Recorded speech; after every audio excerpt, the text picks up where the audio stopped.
Alright, so in this video we'll be talking about the GB operator, and let's get into it.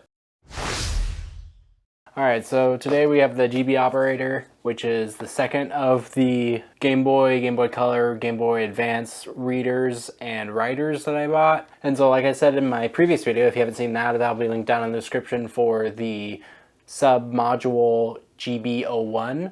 And go ahead and check that out and then come back and watch this video, or watch this one and go check that one out. This one comes with a case and is also got a separate board for the cartridge reader from the main logic board. And so potentially you could replace the actual reader, the slot, if that ever breaks.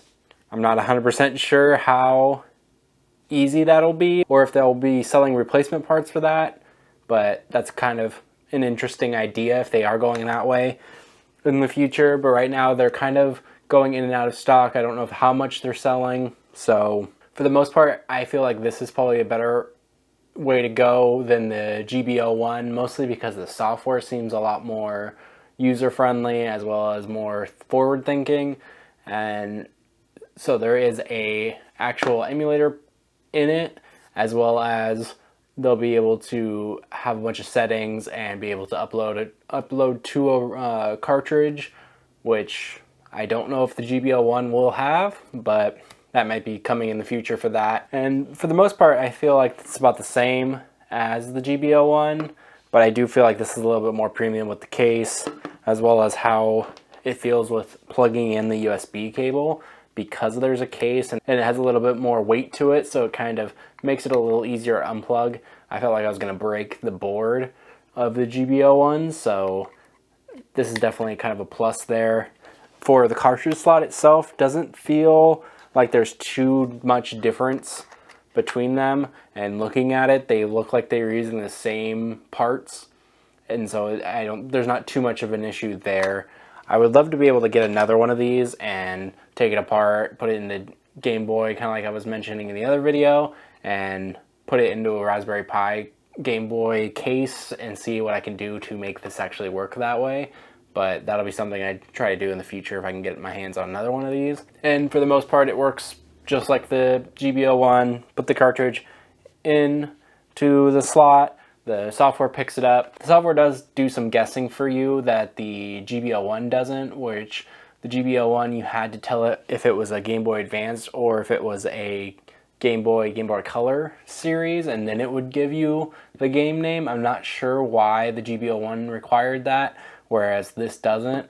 I think that the GB01 just didn't need to do that. And for the most part, the software just seems a lot more balanced. I didn't have any issues like I did with the GB01 with updating the firmware. It kind of doesn't show up sometimes, it seems, when you are trying to update it, and if you cancel the update before, or you just say cancel and you don't actually update it, it kind of freaks out on you a little bit. I had to manually update the GB01 to get it to register again, whereas this was just, you click cancel, the next time you open it, it asks you to download the latest again. As well as the software is still in beta, but I haven't run into too many issues besides updating itself, which hopefully they're working on. But like I said, the actual cartridge dumping, playing it, and everything is very excellent. So I'm not 100% sure it's actually reading directly off of the cartridge at runtime, or if it's taking the dump and then when you unplug the cartridge, it just closes it. I'm not sure what it's doing behind the scenes, if it's actually 100% connected to this or not. And so do be aware of that, of maybe having issues if it isn't reading directly off of it with some games, as well as having some more issues if it's a more complex game, or if the developers had to do anything that was more complex with the Game Boy architecture. It may not work with the emulator or with their dumping software as easy. And make sure you just look at their website to see if they have any like known bugs with their software. But for the most part, I enjoy this one for $50 more than I enjoy the GB01. I think this is the better price and the better quality, which is funny because it's cheaper, but I think this is actually the better choice. So if you're going to pick one up, you should probably go with this. Came with little instructions. It's not too complicated. You just plug it in and then use their software. It does come with plastic in here, so make sure you recycle everything else besides the plastic.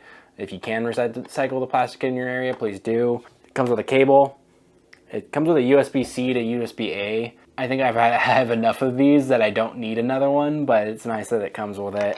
And so also the same message, a little thank you, that the GBO1 also had a message on it. So this just kind of tells you that they're planning to release more products to bring life to nostalgia games with a modern twist.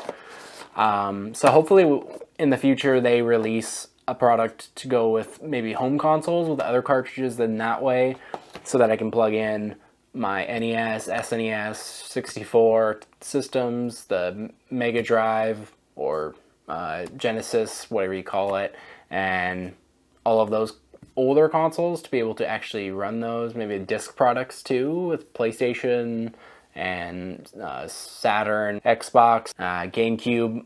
I would love to have just pretty much anything to read, so that I have actual ROMs of each of my games, mostly because I don't want to go on sketchy third-party websites, and maybe some of you guys will feel that as well. So let me know if you guys want to see more in depth with the GBO1 or the GB operator. And if you have any more questions about them, please let me know down in the comments as well, and I'll make sure to answer as much as possible.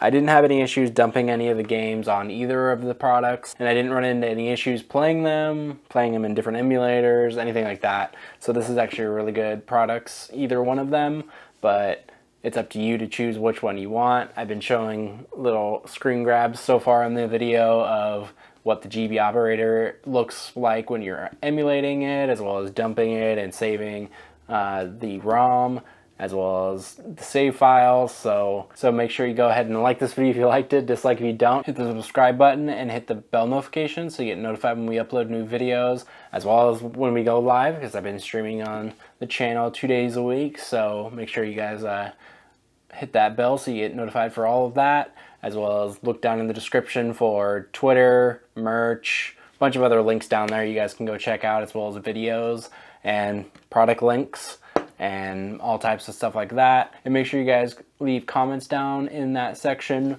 so you guys can let me know what you guys think about this video, as well as anything in the description, and any of your suggestions if there's other products maybe in the same type of league as this.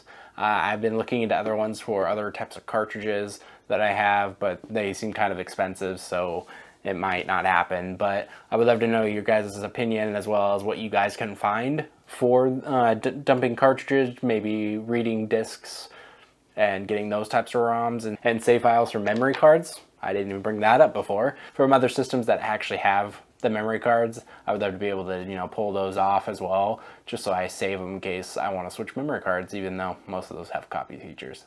But hey, I can play the same copy in a ROM emulator as well as on the console itself. That would be great. So again, let me know down in the comments if you guys know any of that, and thank you guys for watching, and I'll see you guys in the next one.